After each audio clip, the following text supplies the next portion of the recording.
హరే కృష్ణ మాఘపురాణము 21వ అధ్యాయము. దత్తాత్రేయుడు కార్త్య వీర్యార్జునకు ఉపదేశమిచ్చుట. దత్తాత్రేయుడు బ్రహ్మ విష్ణు మహేశ్వరుల యొక్క అంశమున జన్మించినాడు. అతడు కూడా లోక కళ్యాణం కొరకు ఘనకార్యములు చేసినాడు. త్రిమూర్తులు దత్తాత్రేయుని రూపంలో జన్మించి ఉన్నారు. దత్తాత్రేయుని కాలంలో కార్త్య వీర్యార్జునుడు అనే క్షత్రియ వీరుడు మాహిష్మతి అనే నగరమును రాజధానిగా చేసుకుని పరిపాలించుచుండెను. అతనికి గురువర్యులు దత్తాత్రేయుడు. ఒకనాడు దత్తాత్రేయుని ఆశ్రమమునకు కార్త్య వీర్యార్జునుడు వెళ్ళి నమస్కరించి, గురువర్య, మీ అనుగ్రహం వలన అనేక విషయాలు తెలుసుకొనుచుంటిని.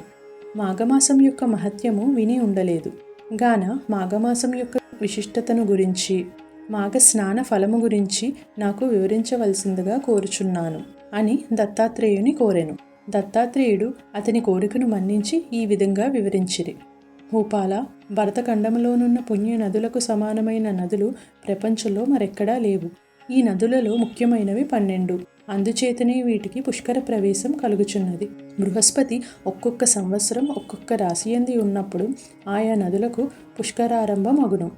కనుక అటువంటి నదులియందు స్నానము చేసి దాన పుణ్యములు ఆచరించిన ఎడల దానివల్ల కలుగు ఫలితము వర్ణించుటకు కూడా నాకు అసాధ్యము. అందును మాఘమాసమునందు నదిలో స్నానం చేసిన గొప్ప ఫలితం కలుగటయే కాక జన్మరాహిత్యం కూడా కలుగును. కనుక ఏ మానవుడైనను మాఘమాసంలో నదీ స్నానం తప్పకుండా చేయవలెను. అటుల చేయని ఎడల ఆ మనుజుడు జన్మ జన్మలయందు తాను చేసుకున్న పాపఫలము అనుభవించక తప్పదు.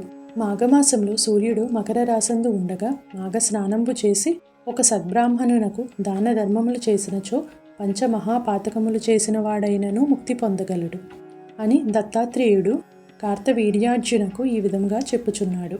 పూర్వకాలమున గంగానదీ తీరమున ఉత్తర భాగమున భాగ్యపురము అనే పట్టణము కలదు. అందు నివసించు జనులు భాగ్యవంతులు. గొప్ప వ్యాపారములు చేసి ధనం సంపాదించి అపర కుబేరుల వలె ఉన్నారు. ఆ నగరంలో హేమాంబరుడు అనే వైశ్యుడు కలడు. అతడును గొప్ప ధనవంతుడు.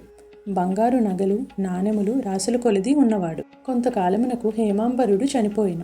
తండ్రి చనిపోగాని ఇద్దరన్నదమ్ములు తండ్రి ఆస్తిని భాగములు చేసి పంచుకొని ఇష్టమొచ్చినట్లుగా పాడు చేయుచుండిరి.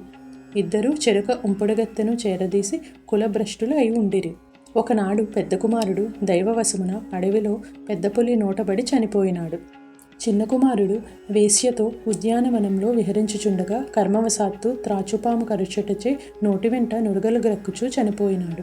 ఆ విధంగా హేమాంబరుని కుమారులిద్దరూ చనిపోయినారు. యమదూతలు వచ్చి వారిద్దరిని యమలోకమునకు తీసుకుని వెళ్ళిరి.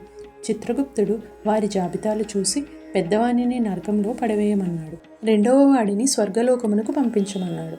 అప్పుడు ఆ చిన్నవాడు చిత్రగుప్తునితో ఇట్లా అన్నాడు: అయ్యా, మేమిద్దరము ఒకే తండ్రి బిడ్డలము. ఇద్దరము ఒకే విధముగా పాపములు చేసి ఉన్నాము. అయినను అతనికి నరకమేలా, నాకు స్వర్గమేలా ప్రాప్తించును అని అడిగాను. ఆ మాటలకు చిత్రగుప్తుడు, ఓయి వైశ్యపుత్ర, నీవు నీ మిత్రుణ్ణి కలుసుకున్నట్టుకు ప్రతిదినము గంగానది దాటి అవతలి గట్టునున్న నీ స్నేహితునితో సంభాషించి వచ్చుచుండెడివాడివి. అటులని మాఘమాసంలో నదిని దాటుచుండగా కెరటాల జల్లు నీ శిరస్సుపై పడినది. అందువలన నీవు పవిత్రుడు అయినావు.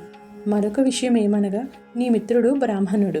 ప్రతినిత్యము బ్రాహ్మణ దర్శనం చేసినచో గోహత్యాది మహాపాతకములు కూడా నశించును గాన విప్రుని చూచుట వలన నీకు మంచి ఫలితమే కలిగినది. అదీనూ కాక ఆ బ్రాహ్మణుడు పఠించు గాయత్రి మంత్రమును కూడా నీవు విని ఉన్నావు. గంగానదిలోని నీరు నీ శరీరం మీద పడినది గనుక నీ పాపములను నశించినందున నిన్ను స్వర్గానికి పంపుచున్నారు అంటూ చిత్రగుప్తుడు వివరించెను. ఆహా, ఏమి నా భాగ్యము! గంగాజలము నా మీద పడినంత మాత్రమునే నాకింతటి మోక్షం కలిగినదా అని వైశ్యకుమారుడు సంతోషించి దేవతలతో స్వర్గలోకాలకు వెళ్ళిపోయాను. మాఘపురాణము 21వ అధ్యాయము సమాప్తము. రేపు మాఘపురాణం 22వ అధ్యాయం గురించి తెలుసుకుందాం. ఈ వీడియో మీకు నచ్చినట్లయితే ఒక లైక్ చేయండి. మీరు చేసిన ఒక లైక్ వల్ల ఈ వీడియో మరికొంతమందికి రీచ్ అవుతుంది. అలాగే ఈ వీడియోని మీ ఫ్రెండ్స్ అండ్ ఫ్యామిలీకి షేర్ చేసి ఈ ఛానల్ని సబ్స్క్రైబ్ చేసుకోండి. Thank you for watching.